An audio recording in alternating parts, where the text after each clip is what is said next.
How's it going? My name is Craig. And my name is Karla. And we are with the Rapides Parish Library here presenting another episode of I Like Being a Kid. Yeah, so this is our podcast where we talk about different children's literature authors. And so each month we talk about one picture book author and one children's chapter book author. Mm-hmm. Yeah. And so I'm covering the chapter book author today. Her name is Madeleine, author of most notably A Wrinkle in Time. Yes. And I am covering the picture book author this month, which is Karla Wilson, who's written so many books, most notably the Bear series. Yes. Just as a note, we did get the name I Like Being a Kid from our two very dear friends, Mr. Brian and Miss Terry Kinder. Their song I Like Being a Kid is so much fun. So if you have a moment, go ahead and give them a listen. Yeah, go to ilikebeingaKid.com, kindersongs.com. As Terry has told me, Brian just likes to buy URLs, so there are probably more, but I know those two for sure. Yeah. You can get to his songs, and they're on YouTube as well. But yeah, so you want to learn about Karla Wilson? Yes, I'd love to. Excuse me. So Karla Wilson is one of those authors that's my go-to story time. Mm-hmm. Let's say I have a class coming in and I'm not prepared for them, I have exactly 2 books that I honestly no longer look at the pages of. I don't realize I'm doing it, but I'm not reading, I'm just reciting. Can I guess them? Yes. Okay, so one is Bear Snores On. Yes. And the other one is Duck on a Bike, right? By David Shannon, okay. yes. And I've already covered David Shannon. I've read them so many times that I don't even read them anymore. I'm not conscious of it, but I'm just like saying the story. Mm-hmm. But yeah, so Karla Wilson, most of her books are written in a rhyme, very like rhythmic rhyme sequence. They're fantastic for read alouds. And they're right at that age level. They're great for a preschool group, but also if you get to a kindergarten, first grade, they're still interesting enough to hold them. So, gotcha. Yeah. So a little bit about Karla Wilson. So she was born and raised in North Idaho. She was born October 8th, 1970. So she's currently 53 years old. She's still writing books, still actively working and making children's lit. But yeah, she was the daughter. She was an only child and the daughter of a single mother. She came from very humble beginnings. So she said this is why her mom named her Karma. She said she was hoping that good karma would shine on her. She always had just this really strong belief that her daughter was going to be something really special and really important. So her mother was a writer as well. Okay. But yeah, she was very, it was not an affluent childhood, but writing and literature and books were always a big part of it. There was some interviews where people asked her, did you write as a child or as a teen? She was like, I wrote in the way like grumpy teenagers write sullen poetry and heavy metal songs, Yes. but nothing of substance. But yeah, she said the one thing, they didn't have cable, and the 3 channels they had, one of them came in kind of well, but that was it. So she spent her childhood just reading books and playing outside. And she said, her mother, there were a lot of things her mother couldn't give her, but she could give her a love of language, a love of reading, and just endless supplies of books and paper and pencils. And those are the things she had growing up. So she, someone else asked her in an interview, how did that change your relationship with your mother, publishing a book and everything? And she said that she and her mother were actually estranged when her first book came out, but they're now best friends. And so it's something they really bonded over. She did mention that in her adolescent days that she went through some rough times. She struggled with addiction. She dropped out of high school. But she was very fortunate that her high literacy level really helped her. When she came back, she got her GED. She was able to take some college courses and become the Karla Wilson that we know and love. Yeah, so she didn't have just this straight shot, wonderful education path that a lot of authors do. She had her struggles. And yeah, but that's something that her mother always gave to her, was a love of literature, a love of words, and yeah, all those things. So she does talk about, she thought that being a writer sounded like a really dull thing, and it's because that's what her mom did. Okay. And so like the thought of being a professional writer, doing that as a job, was like, oh gosh, she just thought that sounded terrible. And then I love that she talks about the thing that finally got her to write a book was one year and I think it was she and her husband, she wasn't real clear on the timeline. She's not an author that there's just a ton of biographical information out there about. So like, I know these things, but I know she's married to her husband. I know how many kids she has, but I don't know where in the timeline all that fell. Yeah. But she said she spent her tax return one year on a computer. And because of that, she also took typing. And so at that point, she was like, this computer has to pay for itself. And because of that, she wrote Bear Snores On, which was her first book. Now, she had been trying to write and get things published for a while. And she said that she avoided writing in rhyme, even though it came very naturally to her for things to rhyme.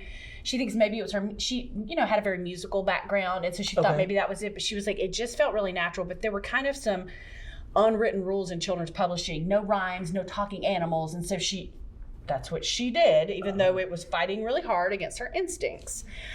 And she got over 3 years of rejections on her books. And so finally she was about to give up on it. Writing's not what I'm going to do. That's okay. Her last ditch effort was this rhyming, talking.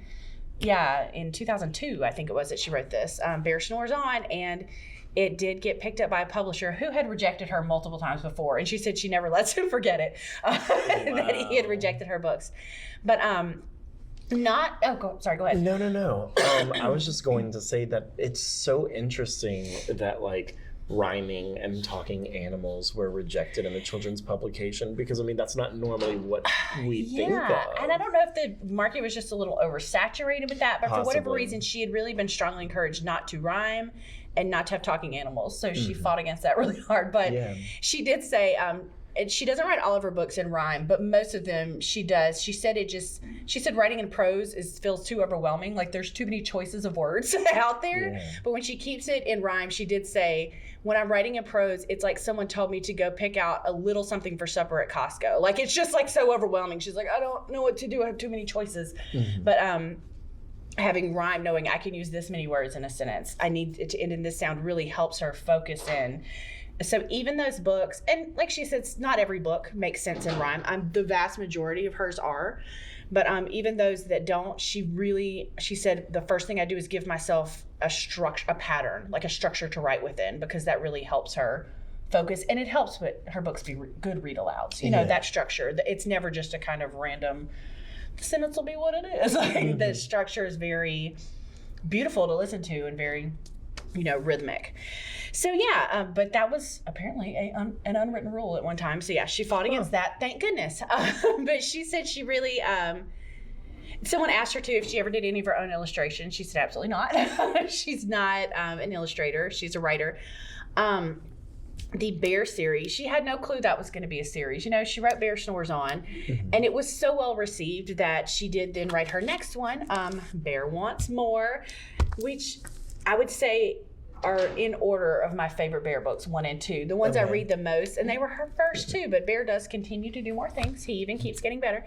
But I love the simplicity of those books. And if you've not read them, they're books that are great for read alouds because you've got the same thing happening, and then every third or fourth page you have the exact same phrase. So the kids know this happened in this, and this happened in this, but Bear snores on, or Bear wants more. So when you're reading it aloud, after the second time, the kids are chiming in. They know exactly what to say. They know what's happening. And so it's such a good book for read aloud. Yeah, and it's to the point where like you don't even have to like ask them to do it. They sort of just like know. Yes. And that's good storytelling. I always feel like that's one of my favorite things. A really good professional storyteller can do that. When they tell a story and you see that pattern, they don't even have to ask the audience to do it. They just pick it up, and her books do that. And Bear does so many more things. Bear loses a tooth. Bear gets scared. Bear gets sick. Bear does lots of stuff. They have a Thanksgiving and Christmas. They do. I have the Christmas one here. Yes, I don't think I have the Thanksgiving one here with me, but Bear stays up for Christmas. It's a cute one as well. And I have read the Thanksgiving one. I just didn't bring it with me. I think I've checked out. Yeah. Probably from Thanksgiving. Yeah. So, she, and some people asked if she and Jane Chapman had, like a special relationship as far as illustrator and author for these. And she said not necessarily. When she wrote that first one, she didn't necessarily have these pictures in her head, but Jane took it and added something so amazing to it. And it's not just Bear, it's all the characters. read these books, there's Bear, his friend Hare, Wren and Raven, Mole. Like, it's a whole cast of characters and they're Bear's buddies.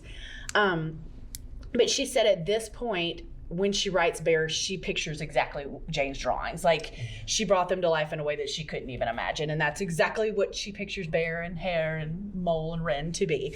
So, yeah.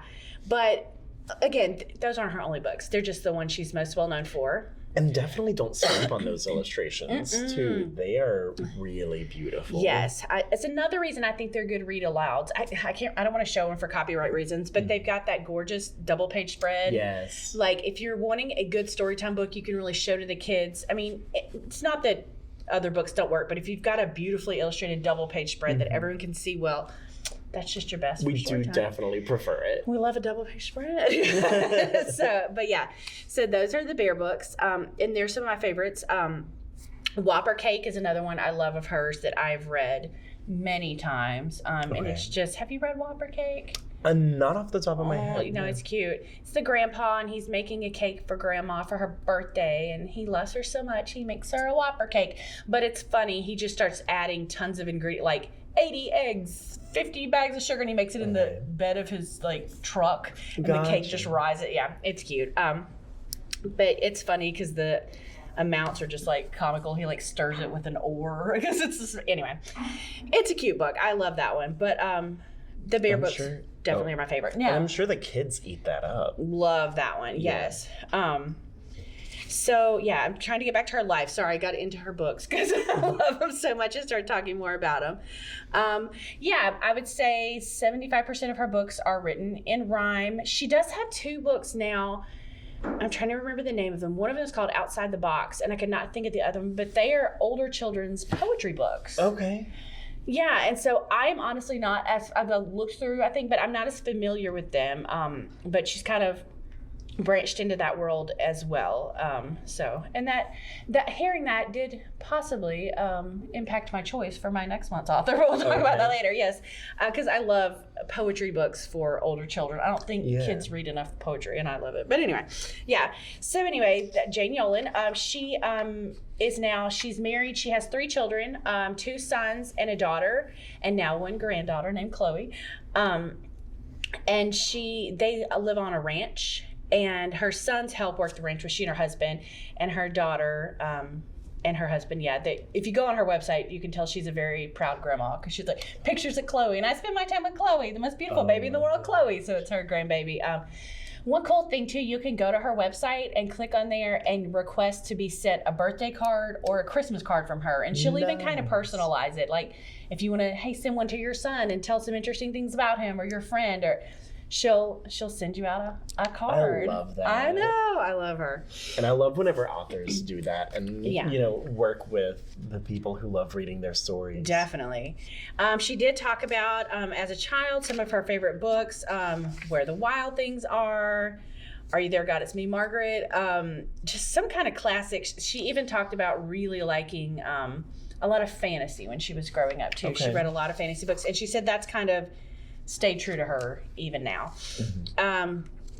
I think one of the questions she got asked most was, are there more Bear books coming? Mm-hmm. And so she did say that she has the goal to do some kind of break-offs, maybe some board books, maybe some different concept books, but she doesn't want them to just be boring and expected. She's really invested in these characters now, and all they've done feels kind of authentic, so she doesn't want to just for the sake of, let's make a shape book because people like shape or whatever it is. She really wants it to be true to the characters and their friendship, and so she does have some ideas for some break-offs, but she definitely wants them to be special and true to the characters because she really cares about them now. Yeah.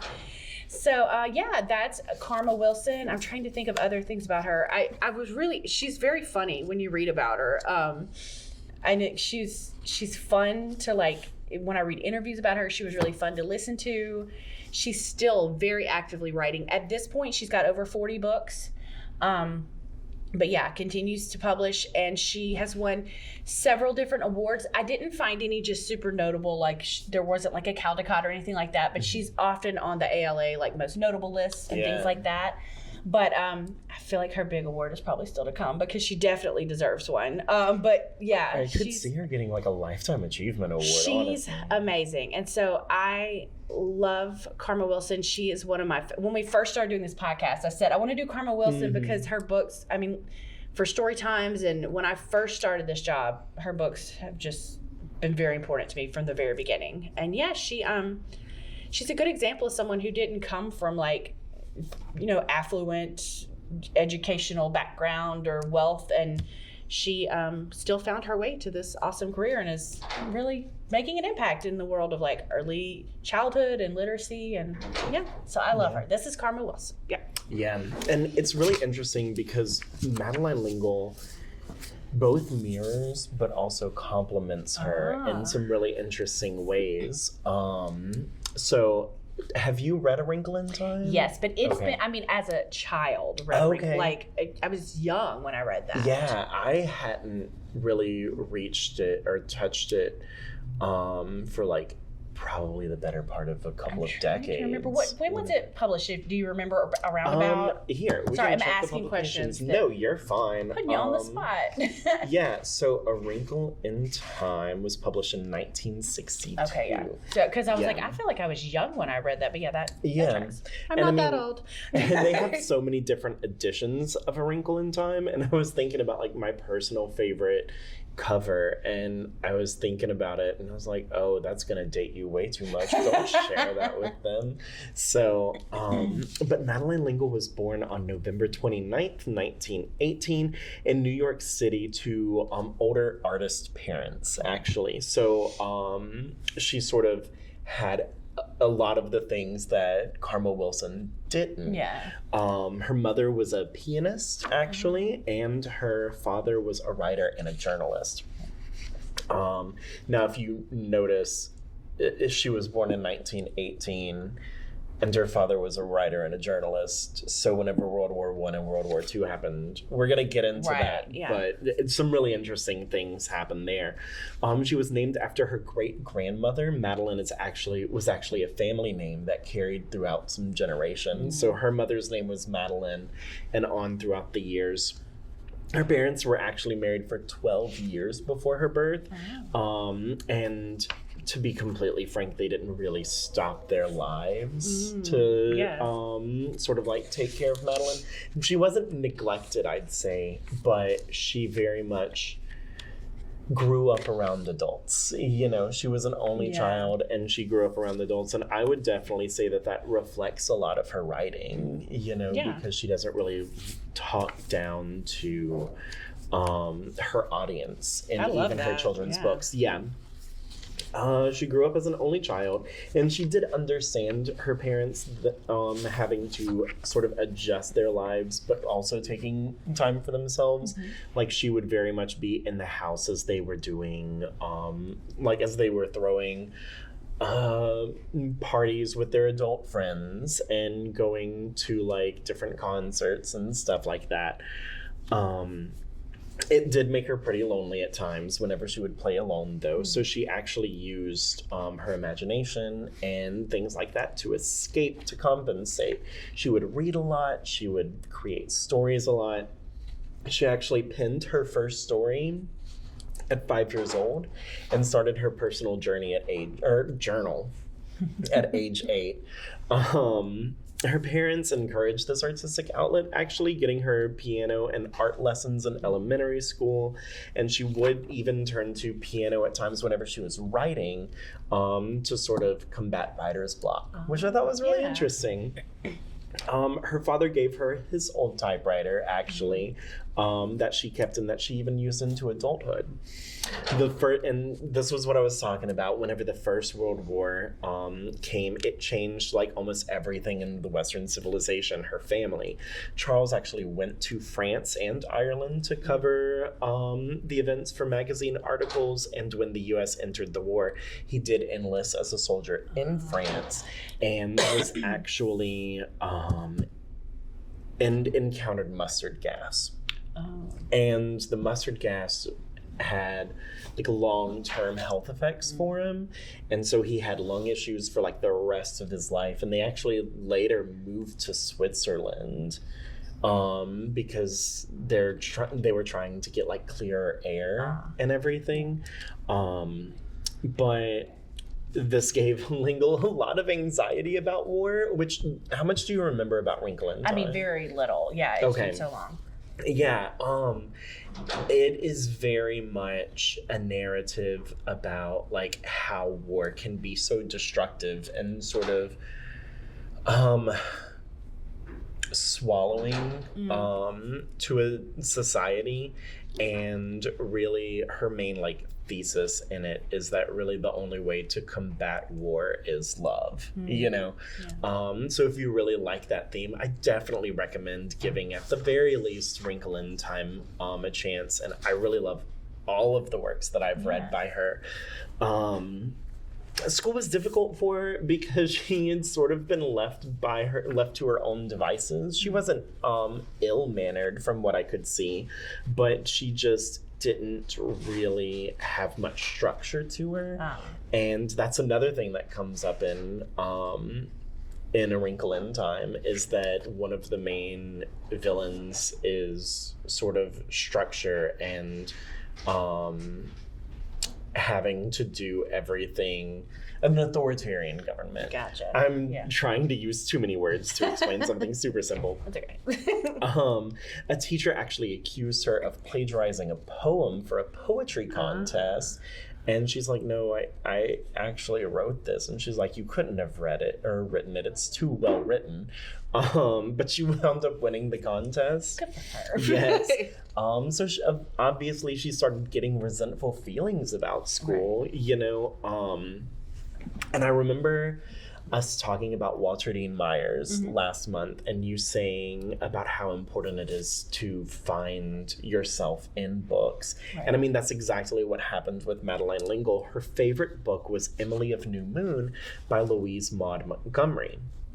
And it was her favorite because she related to the main character.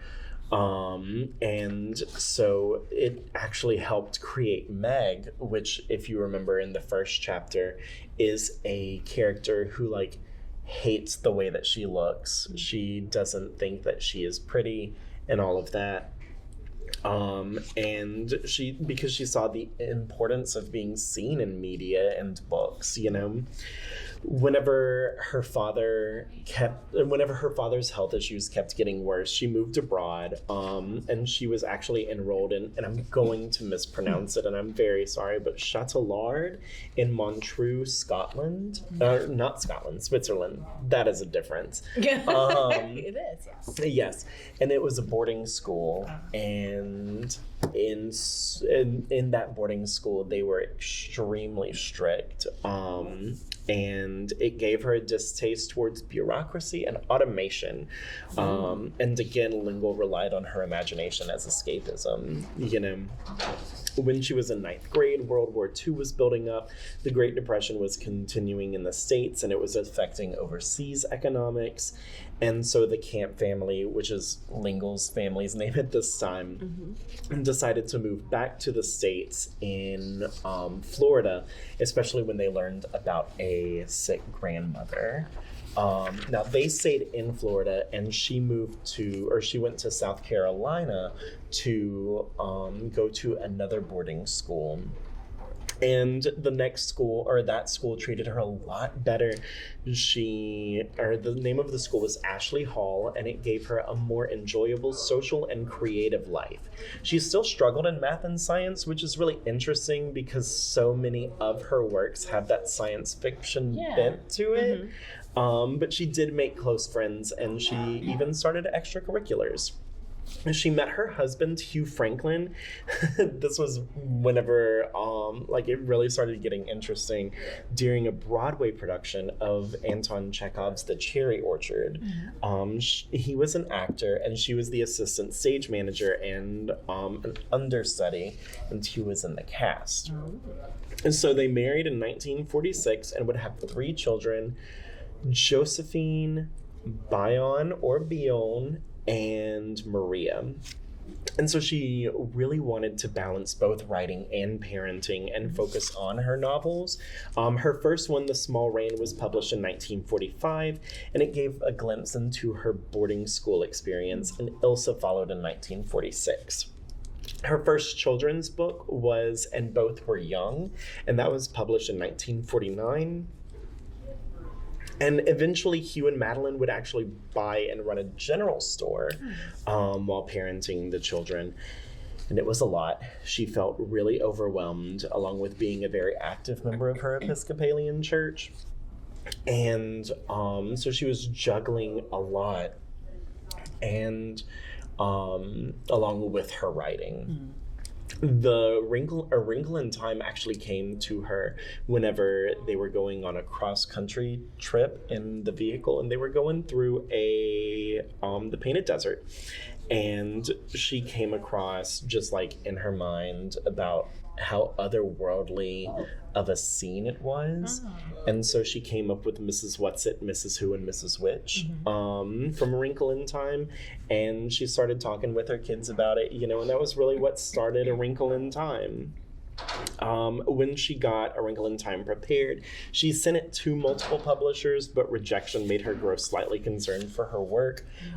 She actually treated A Wrinkle in Time almost like a child, being very concerned about people rejecting it too much. And a lot of publishers were like, well, is it a children's book or is it an adult book? And she famously said, well, I wrote it for people. Don't people read books? And I mean, it definitely, like I said, she doesn't talk down to her audience. And I really did appreciate that. Her works include more than just the O'Keeffe Chronicles, which they're sometimes called the Time Quintet, but there are actually 8 books that deal with the O'Keeffes. And the Austen Chronicles, which begin with Meet the Austens, and another work that you might have heard of, A Ring of Endless Light. I have not. Have you? Okay. And there's also a collection of her short stories posted posthumously called The Moment of Tenderness. I love short stories. I'm like, oh, I want to read it. Yeah, it's in our adult fiction, actually. And whenever I saw it, I was very excited because I never thought that I was going to be able to read another Madeleine L'Engle new work, And so I was really excited to see that. She has passed. She died, I believe in 2007, but she has passed. Right.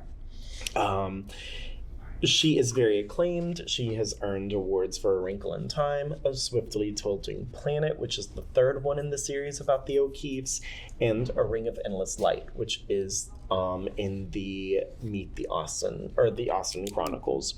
There are even a couple of movies for A Wrinkle in Time. I have one right here. This one came out in 2018, but there was another one in 2003.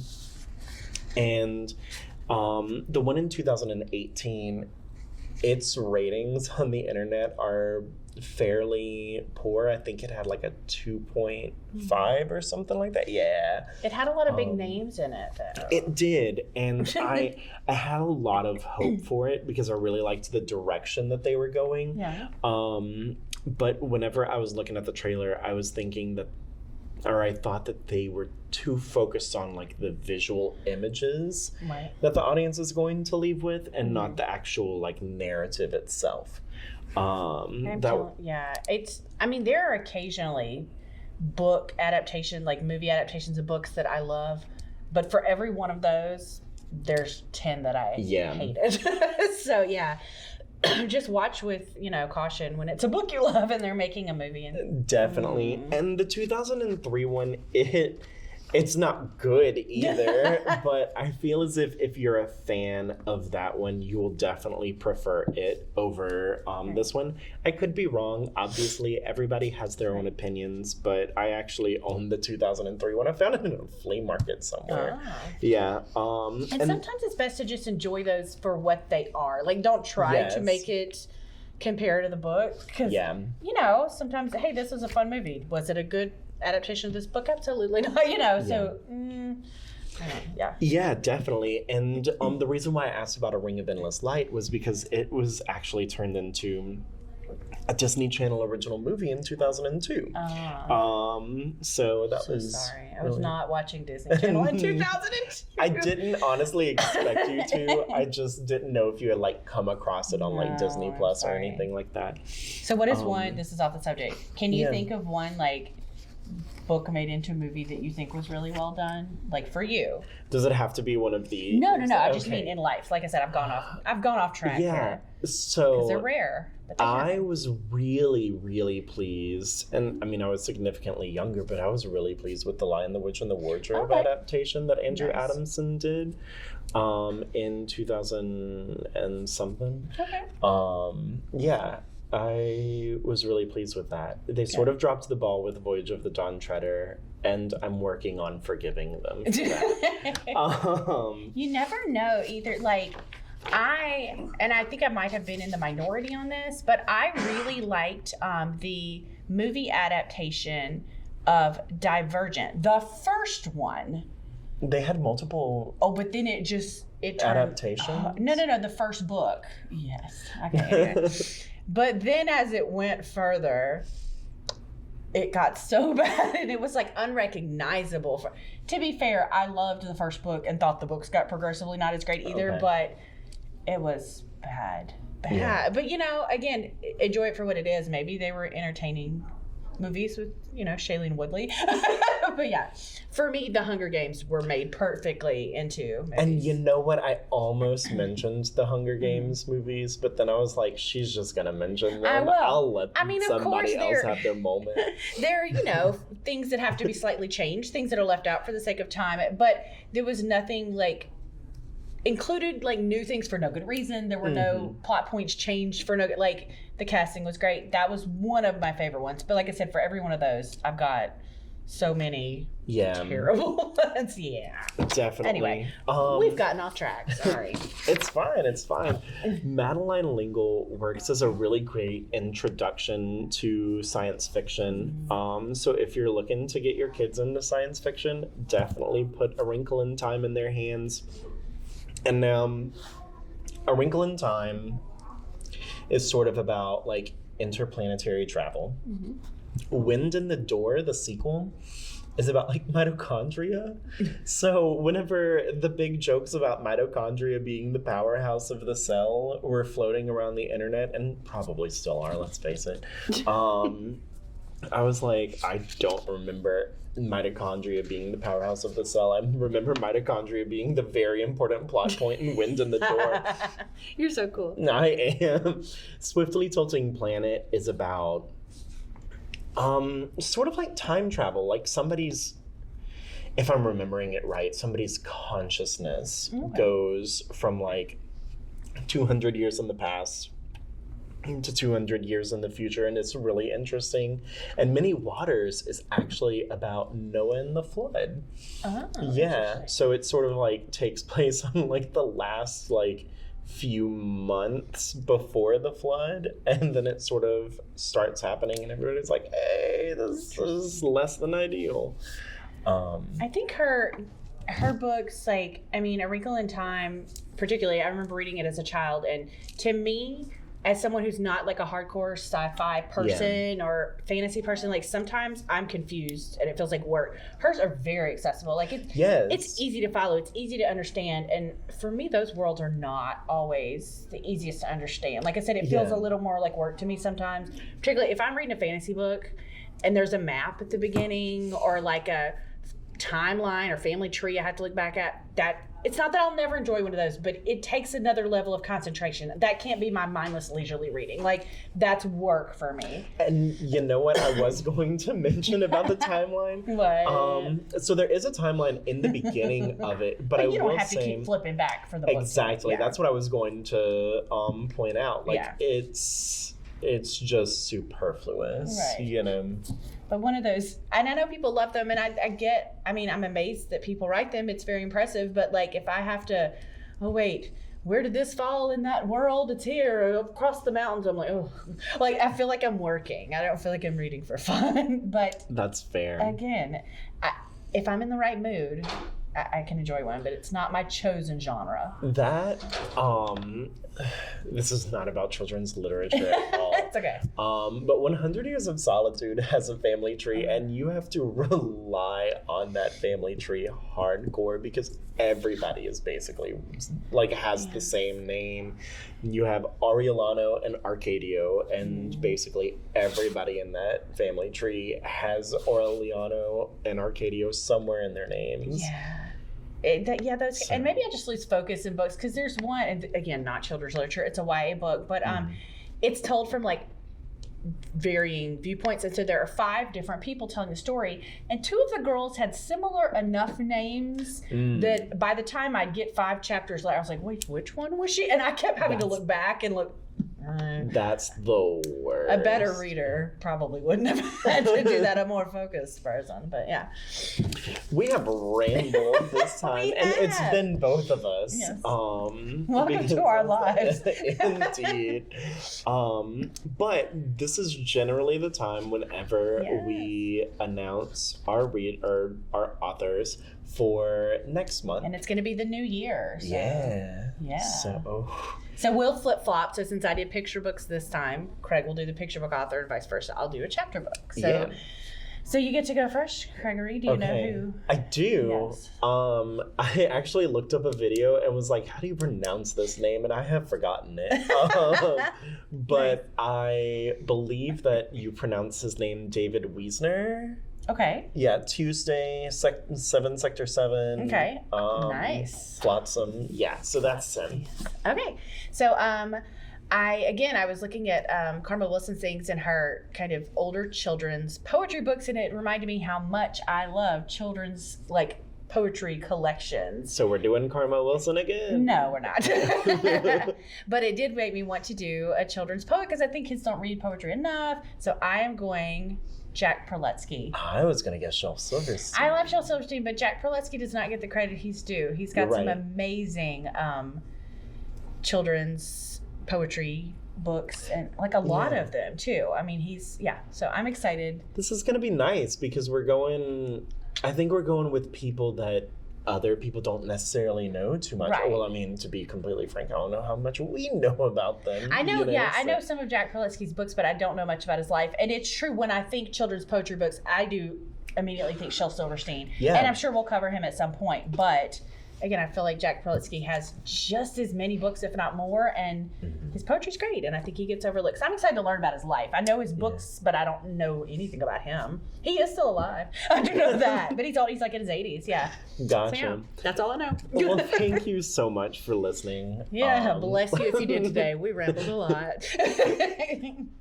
Have a good one, and thank you for listening to I Like Being a Kid. See y'all next year.